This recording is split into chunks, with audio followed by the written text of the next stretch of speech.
สำบายดีพ่อแม่พี่น้องYouTube เก่าไอ้หลัดใจดีบดได้เว้ยได้ตั้งใหม่มือนี้ก็จะเป็นวิดีโอแรกได้นี่นะเสียวลองใส่ YouTube ใหม่เบิงแต่ซื้อก็ซื้อเก่าหั่นแหละซื้อไอ้หลัดใส่ใจดีแต่ว่ามีน้ำเบอร์2ห้อยก้นมือนี้สิพาแม่ออกไปเที่ยวเขตนอกหน่อยโอ้อยากเหลียวแม่หน่อยนึงโอ้ยตบโอ้ยดาดบ่เห็นซ้ำ กำลังสิพากันไปไปยามพี่น้องอยู่บุงพร้าวพี่น้องไปเอาเมียอยู่บ้านบุงพร้าวสาวงามมือนี้สิไปยามเราเขากำลังเดินทางกันเส้น13เหนือนี่มันงามนี่เบิ่งแม่นี่ประเทศใหม่เนาะงามล่างงามแล้วก็มีไฟทางกลางไฟกับไฟพลังงานแสงอาทิตย์เมื่อคืนมานี่หงโอ้สุดยอดเลยนี่นะงามตัวนี้เป็นรถไฟด้วยนี่นะตัวนี้ทางข้ามรถไฟอันนี้มาโหกันนี่อย่างจังนี่โหอย่างโอ้ถ่ารถเราอยู่หันมันห่มเลยก็เลยไปถ่ารถอยู่หันนี่พาไปเบิ่งบุงพร้าวสาวงามมื้อนี้เบิ่งดูไปเบิ่งดูว่าสิได้เจอสาวงามคือเพิ่นว่าบ่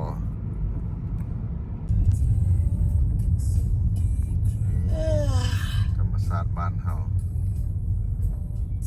โอ้หมวดตุ้ยดีเว้ยรถคันนี้ลงทางมาหรือว่าเฮาสิลงทางเฮาสิไปบักนี่เฮาสิไปจังใดพวกนั้นเราไปพุ่นซ้ำเราไปพุ่นบักลิงซันมันมี2บักเด้บักทับอิฐรถต่ำไปยากบักที่2เนี่ยบักใครแน่เดี๋ยวนี้เขามาสอบบักที่2เขาทรมานเขามีรถต่ำ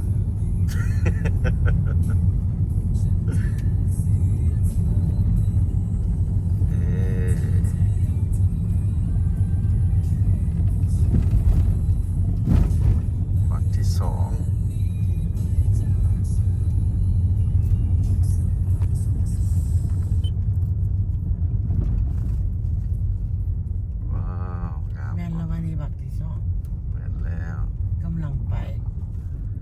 กที่2พุ่นเขาได้ท่า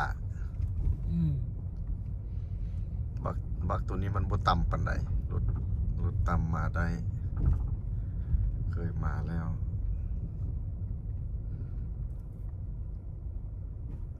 หยุดนี้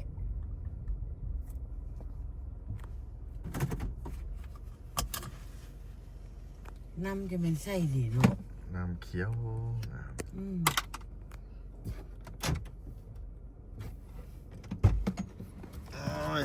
เบิ่งถึงนอกผมดู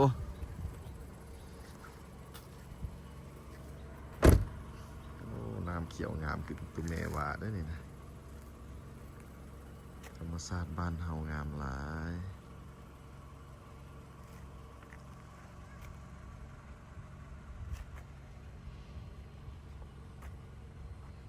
โอ้เงียบเสียบแม่ผู้นั้นเรามันคันเดียวกับเมื่อกี้บอลงทางเมื่อกี้ยันแมนอยู่ลงทาง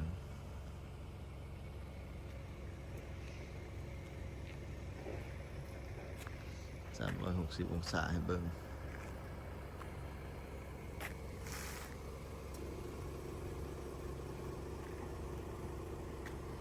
รถเฮารถต่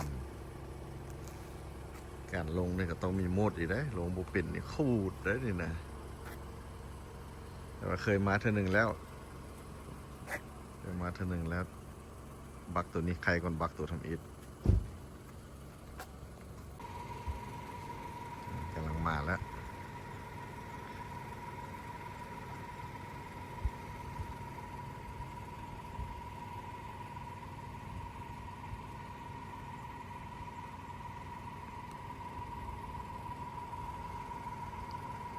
ขี่ได้เท่าละ3 คันรถก็เนี่ยรถใหญ่เนี่ยนะมาเบิ่งน้ำกันเบอร์2กับ3นี่แหละตัวแม่หิวล่ะตัวแม่หิวแล้วกินอีหยัง ก เนาะ โอ้แม่ย่ำได้จังได บอสเที่ยวปอดเลย มันแข็ง นี่มันก้อนใหญ่ โอ้ตัวมันแข็งกินได้เสยหมดสเห็นแมวคงกินมาเนาะข้าวต้มกับมีมักสลีกับมีมาแล้ว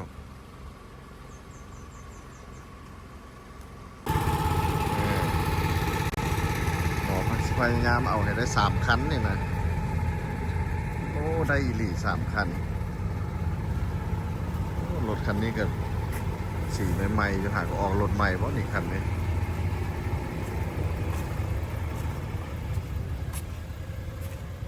ได้3 คันอีหลีดี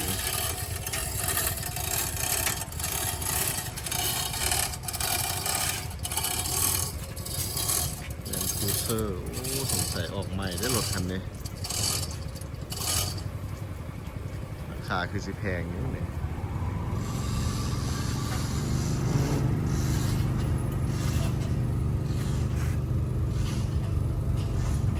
สาดบ้านเฮา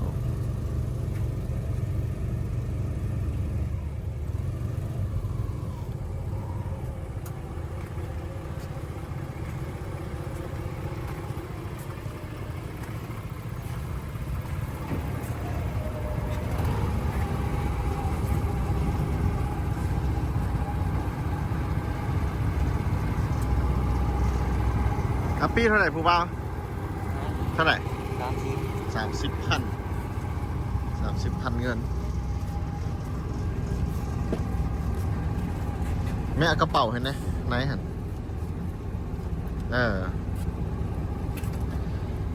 30,000 เงิน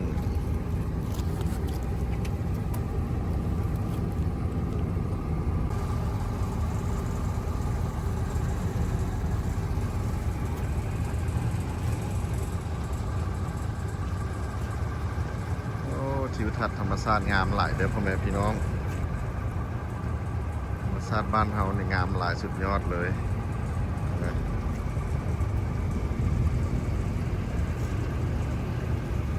อยู่บ่งาม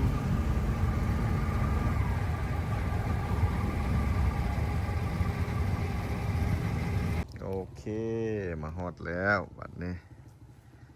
นี่บ้านบุงพร้าวเด้อนี่นะบ้านบุงพร้าวสาวงามอันนี้ก็เฮือนไอริดนี่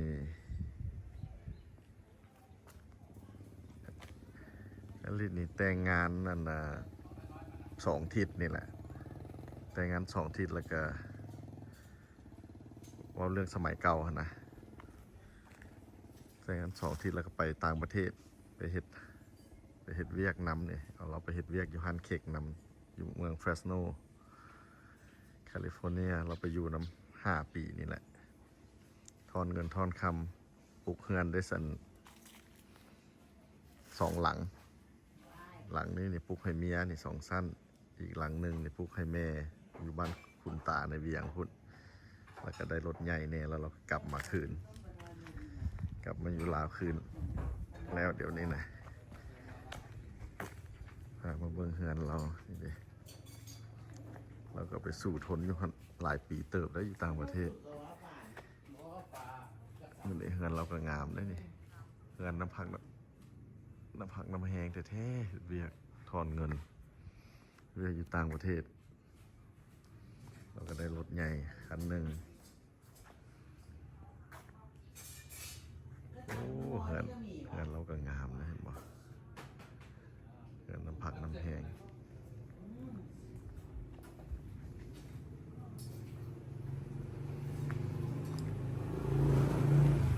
นี่เราก็เห็นเป็นแต่ละหักของเราอยู่เนี่ยเลี้ยงป่าน้ำอีกนี่ป่าหัวใหญ่ป่าสมองใหญ่นี่มานี่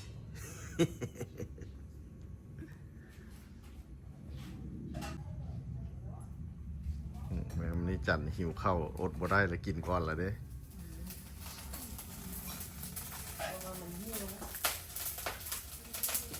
บ้านมิสเตอร์ลิดนี่มิสเตอร์ลิดนะ ไปอยู่อเมริกาก็ไปอยู่น้ำกับ5 ปีเพราะนั้นนอลิดเนาะ5 ปีเพราะนั้นนี่ลิดนะโอ้หมอเฮ็ดหยังให้กินเนี่ยนะ เราสิตำหงกระติ้งฟ้า หงปิ้งปลาโอ้หมกข้าวหมกอะไรเลยเอามาไว้เฮ็ดแนวได้นี่นะ ลูกหวยเองว่าหมกที่ป่าเนี่ยล่ะจะเก่งมาก เลี้ยงแหน่น้ำอีกเลี้ยงแหน่เดี๋ยวเลี้ยงไปให้ป๋าเนาะไปให้ป๋าจุดปลาหัวใหญ่อยู่หันแหละแล้วไปปล่อยประเดี๋ยวมันกินหมดเลี้ยงแล้วคอยตักไปให้เอา ไอ้หลัดมาห้องร้องก่อน นี่เหือนไอริดงามได้2 สั้นหมดเลยนี่นะว้าวผลงานนำผักนำแหงเท่ๆ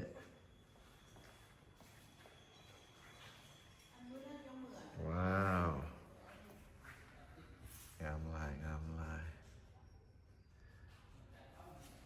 นี่เป็นหมูพร้าวสาวงามเลยมีไอริดกับงามเลย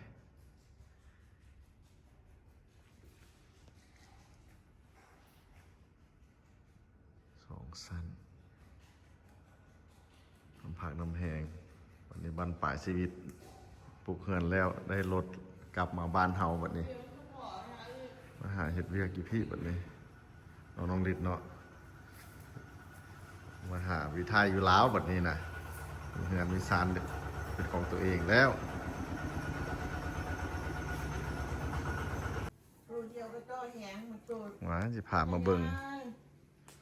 สาวบ้านละแวกนี้จะพากันเห็ดอย่างกัน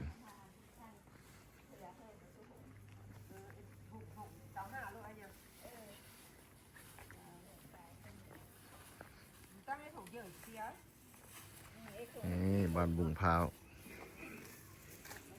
พร้าวสาวงามโอ้ต้นอันนี้งามเว้ยไว้ใหญ่เลยงามหลาย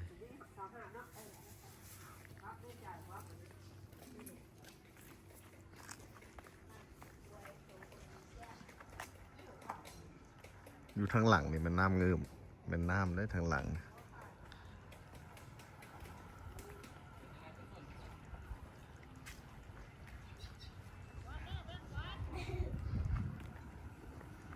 บายดี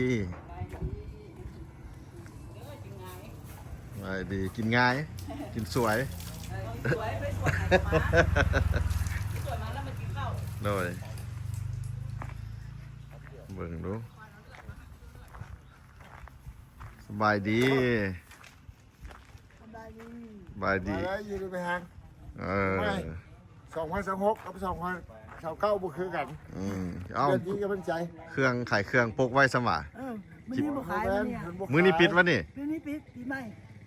ปิดปีใหม่แต่ก็ยังนั่งเฝ้าอยู่สมบัติอยู่ รู้กันว่าคือฉัน อันนี้ผู้ขายกันคือ ว่า ผู้ขาย กระซับก็มาขายคือเก่าตัว ถ้ารู้อยากซื้อแถวออกนั่น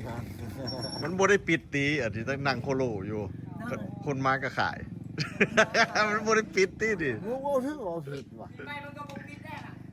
แล้วว่าเราปิดว่าซั่น โอ้มันเอาแต่เงินลูกเดียว แข่งร้านตลอด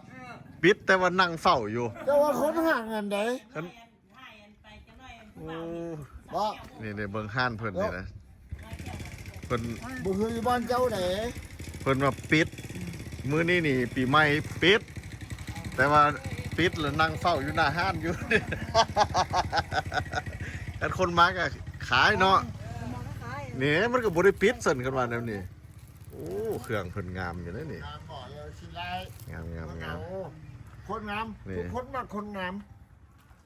ห้านปิดเพิ่นว่า หายบ่ได้ปิด ที่เจ้าคนนะ มันบุกปิดเปิดตลอด มันไปจะเปิด เออ มันมาแล้วมันค่อยมาไงผ้าออกค่อยขาย อันนี้ได้นั่งปรึกษาหารือหยังกัน เลยนั่งซุ่มลิ้นสื่อนี่แล้ว สบายดีเด้อ โดยสบายดีเมื่อทุกคน ว่าไง โชคดีปีใหม่ 2026มื้อนี้วันที่ ที่สอง มื้อนี้วันที่2ของแท้มื้อนี้นะ เดี๋ยวมาเยี่ยมยาม เยี่ยมยามบ้าน ที่น้องหมูข้าวเขา บ้านบุงพร้าวสาวงาม หมูข้าวสาวงาม เขาก็ตามมาเบิ่งเขาจะว่าบุงพร้าวสาวงาม เขาซอกหาสาวอยู่นี่นะ น่ะ ยังบ่ เมียมันแล้วโว้ ยังบ่ได้เห็นสาวเทื่อเดี๋ยวนี้นะ ยังไม่มีผู้สาวมาเลาะเถื่อนเนาะ มันยักผสมลายแล้วเดี๋ยวนี้ เฮ้อ มันยักผสมลายแล้วเคยใต้ไพ่เหนือก็มี โอ้เรามีอยู่ว่าสาวงามแถวนี้ โอ้มีเท่ไหน มีผ่ะ โย สมเพลงเท่ไหน ได้ยินแตะเพลงอะไรว่า เออ บุงพร้าวสาวงาม เออ เข้ามาท่าพิสูจน์ได้มือนี่ ถามเขาลิตรตัว ต้นอันดับมัน ถามเขาลิตรนะโว้ ถามเท่าลิดว่ะโอ้เท่าลิดสิฮู้เรื่องน้ำเขาสมอง อ้าวก็หู้เนาะคันเราชิมาเอาเมียที่หมูข้าวเนาะ ไอลิดมาเอาเมียอยู่ เอ บุง อ เอาเมียอยู่บุงพร้าวเนาะ เออ อันนั้นเป็นเฮ็ดอีหยังกันนะ ย่าง ย่างชีด ฮะ ย่าง ซี ชี น ด ซีนหัวน้อย ปินงัว อืม โอ้ ซีนหัวน้อย สมพอมันหอมมาฮอดพี่ อ๋อปิ้งอ่ะ ไป เลี้ เฮ็ ย ด งกระคอน โอ้อันต้องได้ถามไอลิดเนาะเพอไอลิดมาเอาเมียอยู่นี่ เออ ม มันก็หู้เนาะเพิ่นงามบ่งามเนาะ โอ้วันที่2มื้อนี้ ที่สอง ได้จากหัวเนาะมาปิดห้านว่าซั่น ที่ท่านเราข้างนั่ง นั่งห้านทางนั่งเฝ้าอยู่ อุ้นฟังเนี่ยปิดท่านั่งเฝ้าตลอด โอ้ห้านเพิ่นก็ ไปเลาะมันเนี่ย ไปเลาะ มื้อนี้สิไปเลาะ ให้ไปเลาะแถวดูคนรู้ มันไตมันเอามันไตมันนี่ ห้านปิดมื้อนี้ใส่กุญแจติ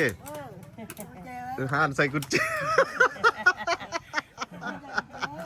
อ่านใส่ นี่ห้านเพิ่นใส่กุญแจไว้ อันนี้เมี่ยงเหนียวหนัง เริ่มเลยมา ข้างหลาย อันที่ใช้กระเจเลย อันนี้เพิ่นก็ขายเครื่องได้เนี่ยโอ้ซีนได้นี่น่ะ ซีนหมูต้นขาหมู ซีนหมู โอ้ หนังเค็ม หนังเค็ม หนังเค็มก็มีฮะ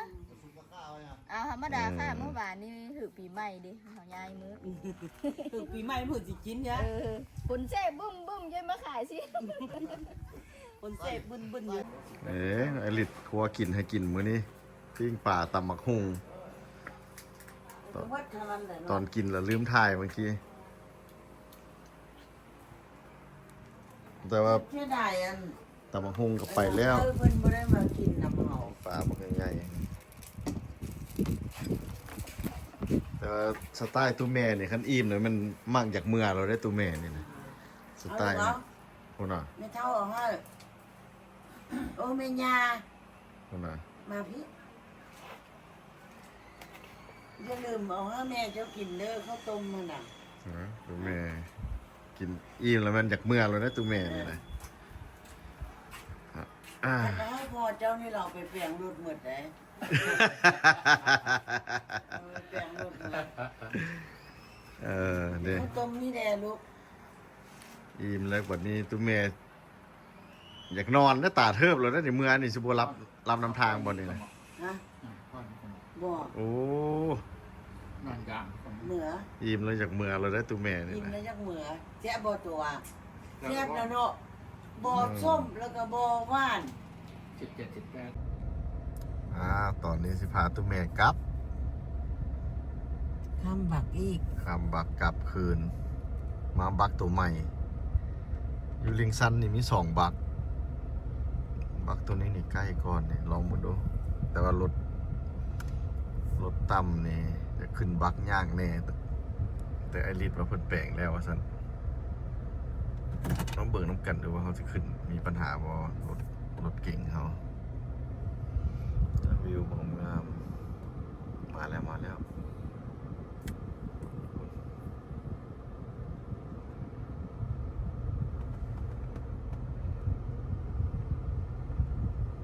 น้ำขึ้นนี่ท่วมหมดได้ไหม